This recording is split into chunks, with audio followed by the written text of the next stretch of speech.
Israeli Prime Minister Benjamin Netanyahu has reportedly approved targets for an attack on Iran. Now, what cards does Israel have? Let's turn to Professor Moamen Gouda. Good morning. Good morning. Like I said, Israeli Prime Minister Benjamin Netanyahu has reportedly approved targets for attacking Iran. Now, what is Israel's plan? Will it attack its oil facilities? It won't, though, right? No, this won't happen. I mean, the latest news that we have is that Israel will not attack Iran's nuclear sites because this could prompt a dramatic escalation from Tehran. And also they agreed with President Biden that they will not attack oil infrastructure because this could simply push global prices and make it skyrocket. So those are the two concerns that Israel have agreed with Biden not to do. However, we also know that the attack will happen before the 5th of November presidential election in U.S. So we expect this to happen in the next 2 to 3 weeks maximum. This will be a big attack, a dramatic attack. But so far, this is what we have been knowing. But the thing that we also know that there is a huge amount of coordination between U.S. and Israel when it comes to this attack. So the Israel is now, according to U.S. officials, are saying they are in a more moderated place. On the other hand, if you look at Iran's foreign minister, Abbas Araghchi, it feels like they are more like in a desperate place because he's been visiting many countries in the last few days. He visited Iraq, Lebanon, Qatar, Saudi Arabia, Oman. He's now in Jordan, and he will visit Turkey and Egypt very soon. So it seems he wants to have like some sort of a coalition against any sort of big attack that Israel is holding so far. Well, while the attacks appear to be imminent, Professor Gouda, the U.S. is now warning Israel that it would restrict military aid unless there is a dramatic, improvement in the aid to Gaza. Will this be motivating enough to convince Israel to, halt the war? Of course. So the situation in Gaza now is, of course, catastrophic. The first aid in 2 weeks has gone to Gaza in the last few days only. We have a letter that's being sent from the U.S. administration to Netanyahu that in 30 days, if Israel is not able to boost humanitarian access, U.S. will risk having many military assistance cut off to Israel.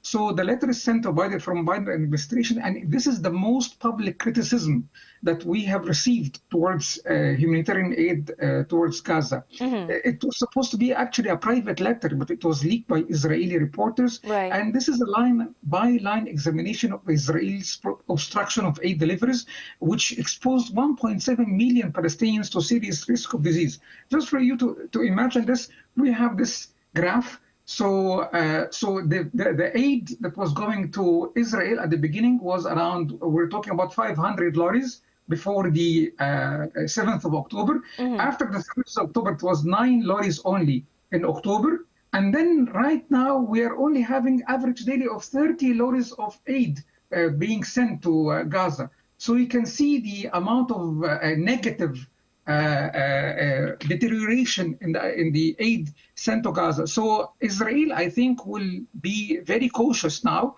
when it comes to humanitarian aid, and I think will do much better because U.S. is really very strong in its language regarding this issue.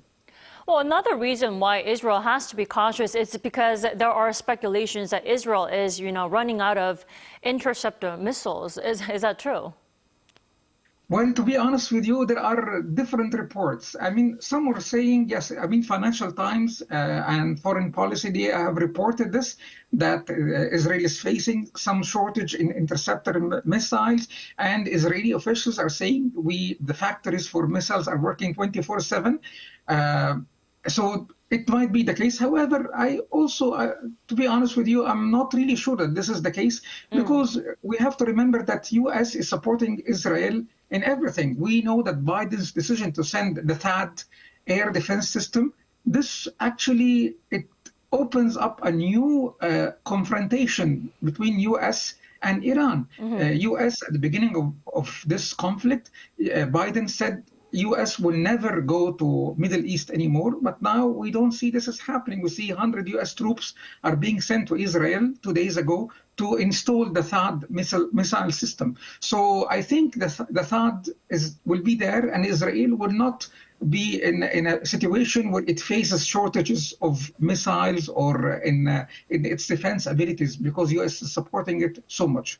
Well, but some experts are questioning that Washington's missile supply, like you mentioned, to Israel will be, limited, maybe because of Ukraine. What's your take on this? Yes, this is true. I mean, one of the reasons they're talking about the interceptor missiles, limited number, is that U.S. doesn't have a full capacity to send more missiles to Israel, because it's already sending lots of missiles to Ukraine. And U.S. officials are saying we are already doing our best when it comes to the amount of supply that we can give to Israel and Ukraine at the moment. So from the U.S. perspective, I think U.S.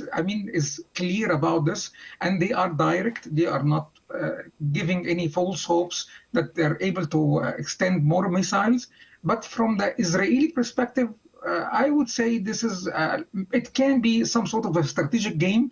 We have to remember that before the killing of Hassan Nasrallah, Israel, just 1 day before it, Israel was saying, we want to have peace agreement, we want to have peace negotiations. So I think this is an Israeli tactic, more or less, which can really send Iran to the wrong direction, that Israel is weak, while Israel is not weak by any means. Alrighty, Professor Gouda, thank you so much for your insight this morning. You have a wonderful day. Thank you so much. Happy to be here with you. Thank you.